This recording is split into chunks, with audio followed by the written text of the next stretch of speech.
Bismillahirrahmanirrahim. Assalamualaikum warahmatullahi wabarakatuh. Alhamdulillahirabbil alamin wa binasta'in ala umurid dunya waddin. Assalatu wassalamu ala asrafil anbiya'i wal mursalin wa ala alihi wa sahbihi ajma'in, amma ba'du. Ahlan wa sahlan, selamat datang di channel tercinta kita.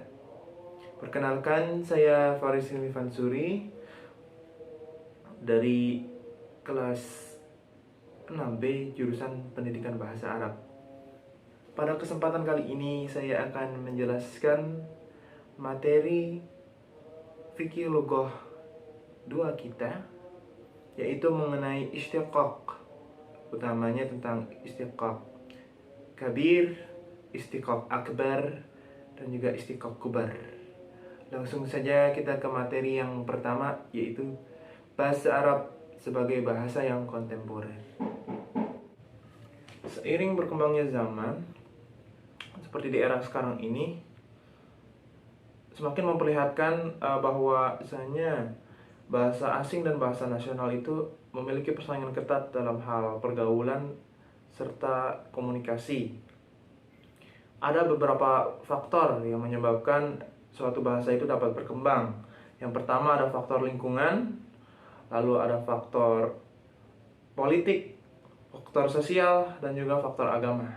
Nah, di zaman sekarang ini banyak sekali kebudayaan serta bahasa yang populer, misalnya bahasa Inggris, Arab, Korea, Jepang, Mandarin, dan lain sebagainya.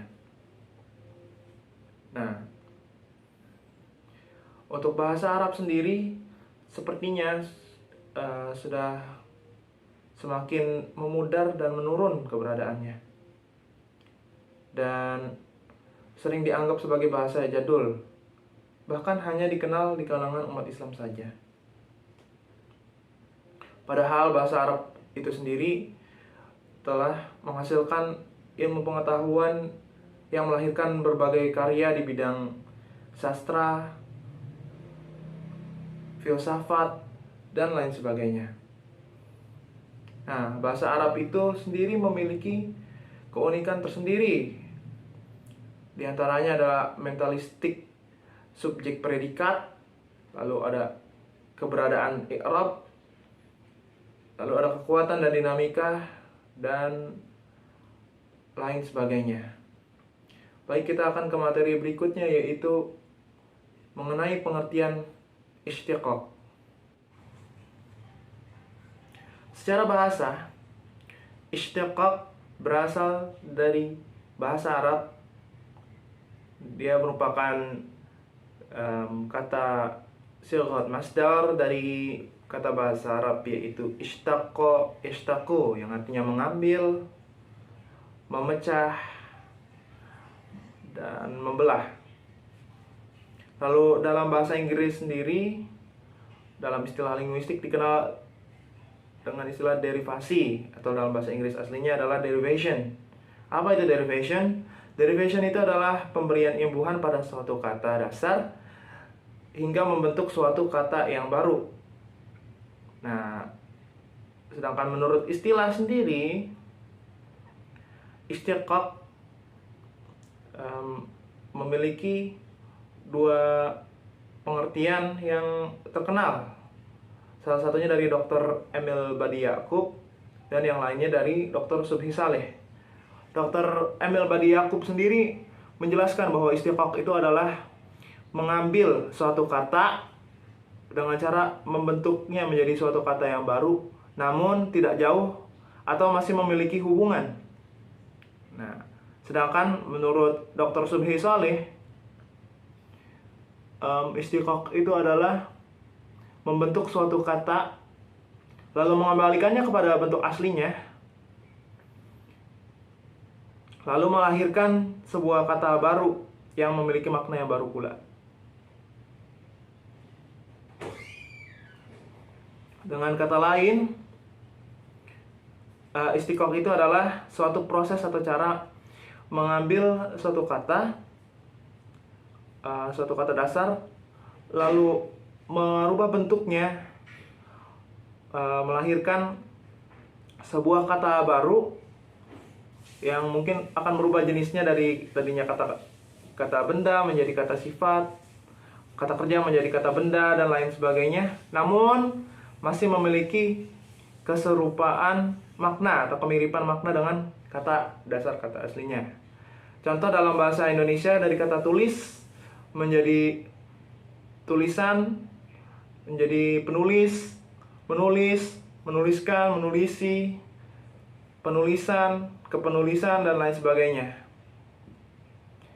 Atau dalam bahasa Inggris, dari kata write menjadi written, wrote, writer, rewrite, dan lain sebagainya.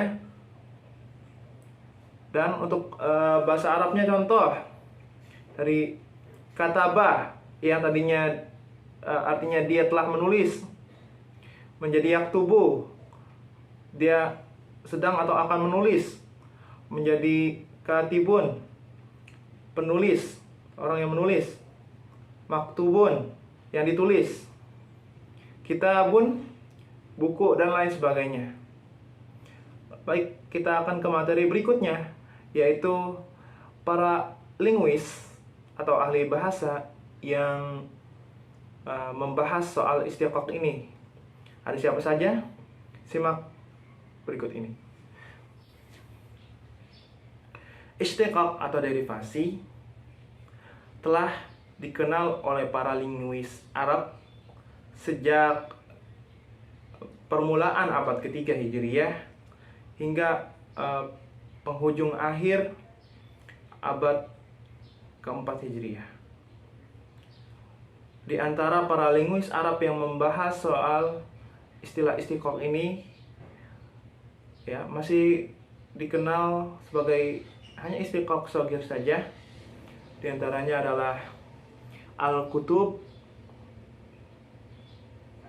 Al-Asma'i, Al-Ashi, Al-Mubarrid, Az-Zajjaj, Ibnu Duraid, Ibnu Ishaq Az-Zajjaj, An-Nahah, dan Ibnu Khalawai.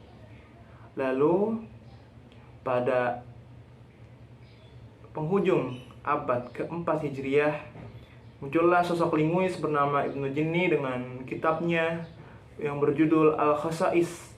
Di sana baru kita dikenalkan istilah lain selain istiqaq shogir, yaitu istiqaq akbar. Namun pembahasan mengenai istiqaq ini baru mendapat perhatian lebih pada abad ke-19 Masehi. Baik, materi berikutnya yaitu fungsi-fungsi derivasi atau istiqaq.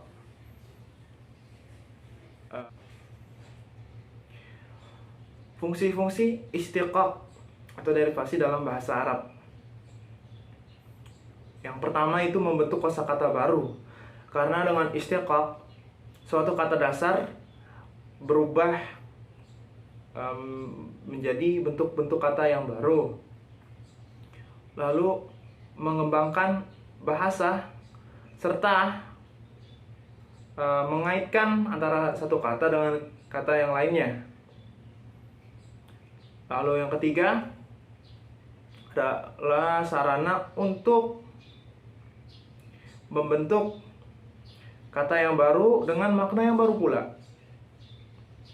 Lalu yang keempat yaitu sarana untuk mengetahui perkembangan suatu pengguna bahasa. Yang kelima yaitu memudahkan jalan untuk memahami makna pada kata tersebut dengan baik dan benar. Lalu yang terakhir, bisa membedakan mana yang kata bahasa Arab asli dan mana yang kata serapan dari bahasa asing. Baik, materi berikutnya yaitu syarat-syarat istiqaq. Lalu ada syarat-syarat istiqaq. Syarat-syarat istiqaq ini dikemukakan oleh Raji Al-Asmar. Yang pertama yaitu kata tersebut, kata yang diistiqaqkan adalah kata yang asli, karena mustaq itu diambil dari lafaz lain. Lalu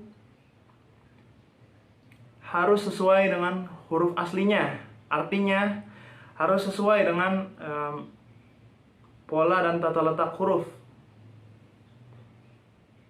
Lalu yang terakhir yaitu antara istiqaq dengan kata aslinya itu memiliki kesesuaian makna. Contohnya pada kata dorobah dengan doribun pasti masih memiliki keserupaan atau kemiripan makna.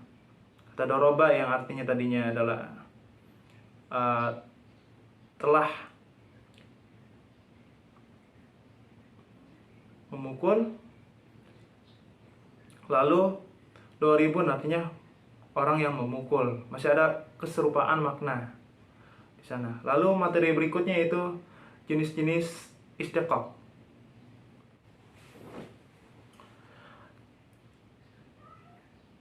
Ada 4 jenis istiqaq. Yang pertama ada istiqaq shagir, lalu istiqaq kabir, istiqaq akbar, dan istiqaq kubar. Namun kita tidak akan membahas soal istiqaq shagir karena sudah pernah dijelaskan sebelumnya. Nah, yang pertama kita akan menjelaskan soal materi istiqaq kabir. Nah, apa itu istiqaq kabir? Dikenal juga dengan istilah derivasi besar atau big derivation, yang artinya adalah suatu kata yang memiliki kemiripan dari segi kata maupun lafaznya, namun dengan susunan huruf atau urutan hurufnya berbeda, tapi maknanya masih sama. Contoh nih, ada kata hamada dan madaha yang artinya memuji. Lalu ada kata jabaza dan jazaba artinya menarik. Dan juga ada idmahala dan imdahala. Artinya apa? Menghilang. Lalu ada juga istiqaq lain yaitu istiqaq akbar.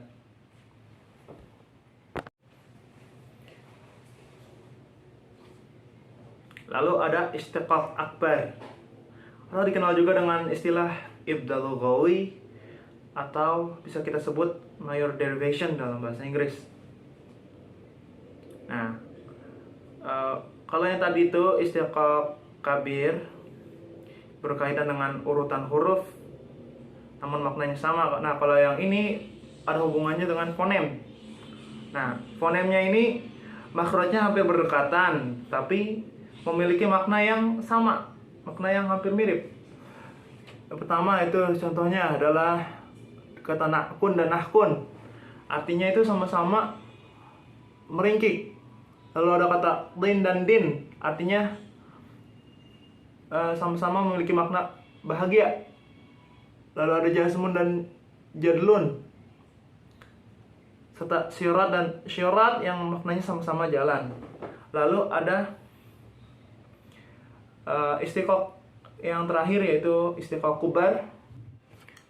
Lalu ada istiqaq kubar yang dikenal juga dengan istilah an-nahd. Apa itu an-nahd atau istiqaq kubar? Yaitu membentuk satu kata dari 2 kata atau lebih. Tujuannya adalah untuk mempermudah cara pengucapannya. Contohnya adalah kata bismillahirrahmanirrahim yang disingkat menjadi basmalah, atau astaghfirullahaladzim yang disingkat menjadi istighfar, atau la haula wala quwata illa billah jadi hauqalah, alhamdulillahirabbil alamin menjadi hamdalah, dan lain sebagainya. Nah, untuk istiqaq kubar untuk istiqaq yang satu ini ternyata dalam bahasa kita sendiri juga ada loh. Sebagai contoh kata tilang. Tilang itu sebenarnya adalah singkatan dari kata